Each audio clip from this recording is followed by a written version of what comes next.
Hey everybody, Jim the Tabletop Engineer here, and in this episode I want to make a custom passport prop for players of the Call of Cthulhu role-playing game.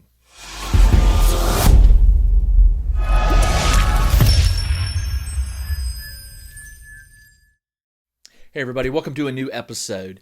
Okay, so I normally am a DM for a D&D game, but for a long time I have been a very big fan of the Call of Cthulhu role-playing game. Back in 1980, I bought the first edition of it, and I kicked myself constantly because somewhere along the line I lost it, and it's worth quite a bit of money these days. Very hard to find.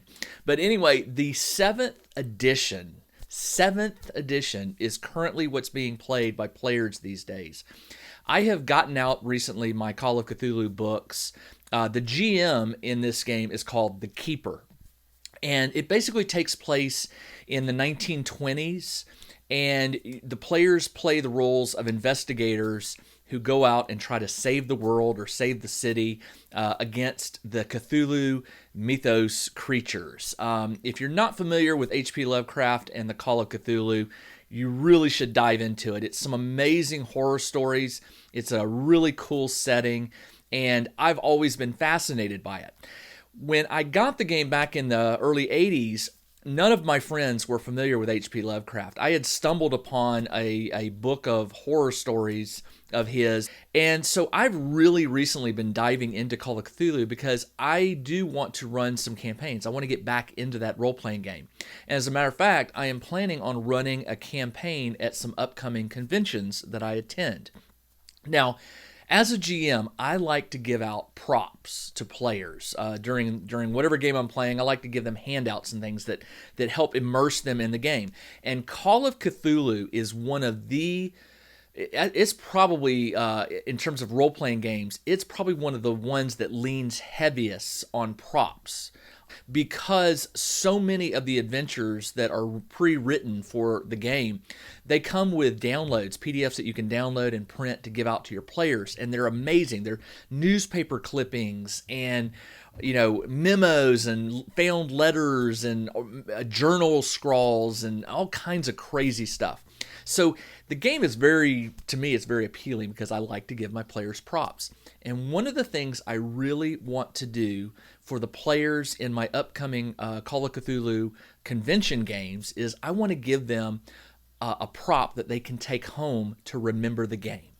And what I have decided on is to give them a passport, sort of a knockoff of a 1920s to 1930s style passport, that inside it they can keep the character sheet of the character they're playing, but also I want to give them things that they can stick into the passport book, because Call of Cthulhu is all about traveling around the world to stop these events. And so quite often players end up in locales that Antarctica, Africa, Europe, they go all over. And so I want to have a passport book that I can give them, and then I can give them small handouts that they can glue or stick into the passport book to remind them about the game they played. So let's get to the tabletop and let me show you how I made a passport book that I will be providing to the players when I run Call of Cthulhu. I began this project by going into Inkscape and creating the basic outline of a fake passport. I used an image that I got online for a 1935 passport, and it allowed me to grab the elements such as the eagle here and the fonts and the spacing and such. So what I did was, working in Inkscape, I basically created the image that I will later use to burn into a small notebook with my Glowforge laser cutter. Here I am just sizing the eagle, creating the elements that go on the cover. The trickiest part was trying to find, a font. I found not the exact font, but one that I felt was close enough. And again, I'm making a prop for players here. It doesn't have to be exact. So here I am making the hole that I'll have to cut out. This particular passport had the passport number on the second page, or the page behind the cover, so I wanted to recreate that effect. Once I had the image, I took it into my Glowforge software and defined what would be etched versus what would be cut. And here you can just see some time-lapsed video of various parts of the notebook being cut. Now the notebook is black. In the video it looks almost washed out, and not sure why. It could be the lighting, but it is a black passport, and once the laser does its work, it looks sort of gold color. Next thing I did was I cut out, I didn't etch it deep enough, but I etched it deep enough that I could see the pattern on the back side, so I just used a sharp knife to remove the portion where the number would be exposed. Each month, Bexham's Bizarre RPG and Wargaming magazine provides gamers with articles, props to print and cut out for players, mini adventures, new monsters, and much more. Look in the description below for details on how to get a few free issues so you can see what you're missing. I also went to Inkscape and created the first page, which I got that from an image as well. It just has the word passport, the number, Department of State, and I printed that out on a heavier cardstock, and then I used wood glue to glue it onto the very first page of the book. I used some weights to hold it down so it wouldn't curl, and it turned out really nice. The number shows through very, very well. I also created a set of passport stamps. Now these aren't official, I just wanted them in various colors.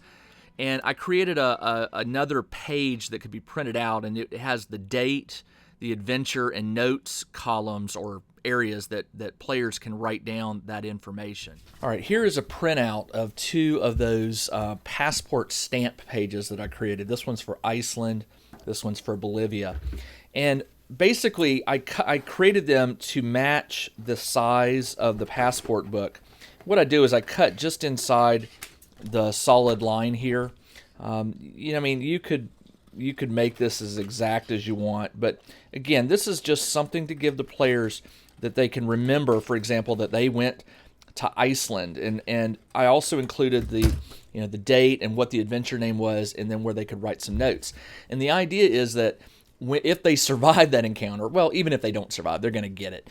They get this, and they can glue it into one of the pages of the passport, like so. Now you can see I've already pasted in their unique number and the logo and stuff like that through the laser cutout emblem. But my idea is they'll get one of these for the different places they travel to, and also I plan on leaving a few pages in the back for their own personal notes. And of course, the first few pages will be where their character sheet can be either glued in or handwritten in, however they want to do it. But there you go. So that's the Iceland one, and I have one for Bolivia. And as you saw earlier, they're real easy to create. If you can just find, they're not accurate passport stamps by any means. I mean, I guess you could go crazy and try to find accurate images of actual passport stamps from back in the day. But players just want something to remember the game by. So these little special things will help them to remember the game very well. All right, there you go. One passport prop for the game Call of Cthulhu. Okay, there you go.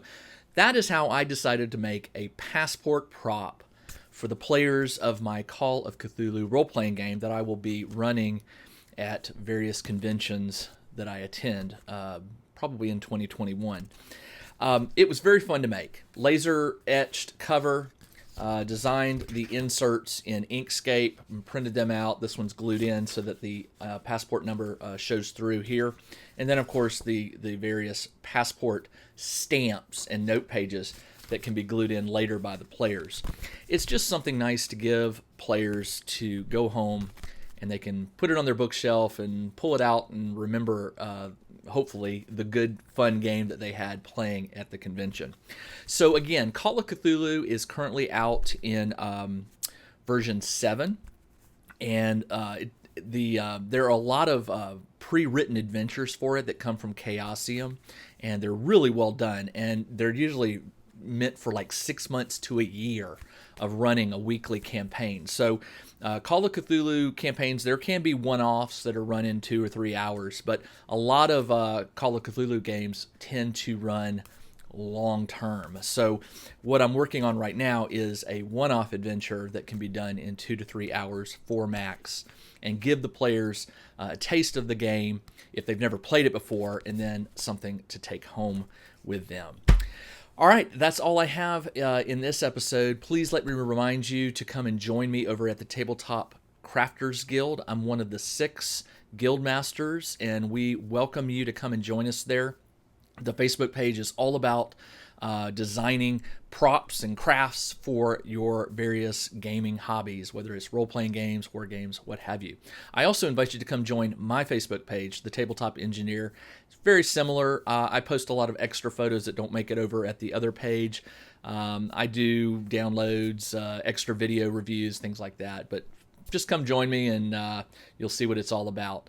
Finally, please click the subscribe button below if you are not a subscriber. That way you'll be notified every time I release a new video. I'm back on a new schedule now. My plan is to release new videos every Wednesday. But again, I do have the idea that I will occasionally post extra videos, not on Wednesdays, just small, shorter ones. And if you want to get notified of those, the best way is to click that subscribe button. All right, that's all I have for you this week. This is Jim, the Tabletop Engineer. I'll be back next Wednesday with a new video. Everyone, take care.